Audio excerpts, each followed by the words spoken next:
পুলিশের বিরুদ্ধে কুকথার অভিযোগ, সুকান্তর বিরুদ্ধে এফআইআর বটতলা থানায়। সুকান্তর বিরুদ্ধে কুকথার অভিযোগ, পুলিশের উদ্দেশ্যে কুকথার অভিযোগ সামনে আসছে। বিস্তারিত জানবো, এই নিয়ে টেলিফোন লাইনে রয়েছে প্রতিনিধি বিক্রম দাস। বিক্রম, কি জানা যাচ্ছে?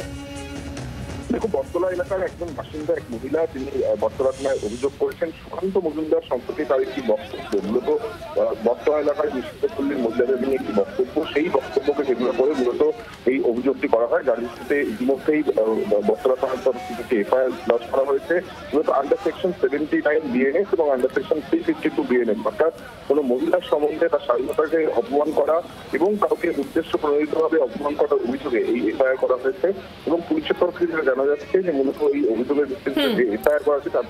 ধন্যবাদ বিক্রম। আপনাদের শোনাবো কি বলেছিলেন সুকান্ত মজুমদার, যা ঘিরে এত বিতর্ক। এফআইআর পরে সুকান্ত মজুমদার কি বলেছিলেন, শুনুন। বাংলার আইন ব্যবস্থাকে তো এরা তো রেড লাইট এরিয়ার সেক্স ওয়ার্কারে পরিণত করে দিয়েছে। রেড লাইট এরিয়ার সেক্স ওয়ার্কাররা এর থেকে ভালো হয়, এটা নীতি থাকে। এতে কোনো নীতি নেই, যেতে দেবে না বলছে। কেন যেতে দেবেন না? কারণ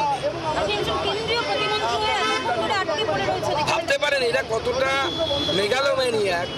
অভিষেক বন্দ্যোপাধ্যায় অ্যান্ড কোম্পানি, যে একজন কেন্দ্রীয় মন্ত্রী ওনার পাশের বাড়িতে যেতে পারবে না, ওনার এমন সিকিউরিটির থ্রেট যে সুকান্ত মজুমদার গিয়ে মনে হয় আত্মঘাতী হামলা করে দেবে। আজ এফআইআর এর পরে কি বলেছেন সুকান্ত মজুমদার, শোনাবো আপনাদের।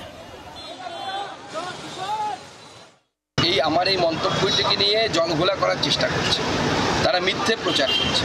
আমি সেদিনও যা বলেছিলাম, আজও একই কথা বলছি, যে পশ্চিমবঙ্গের পুলিশের আচরণ, রেড লাইট এরিয়ার মহিলাদের তাও একটা নীতি থাকে, তাদের একটা নিয়মাবলী থাকে।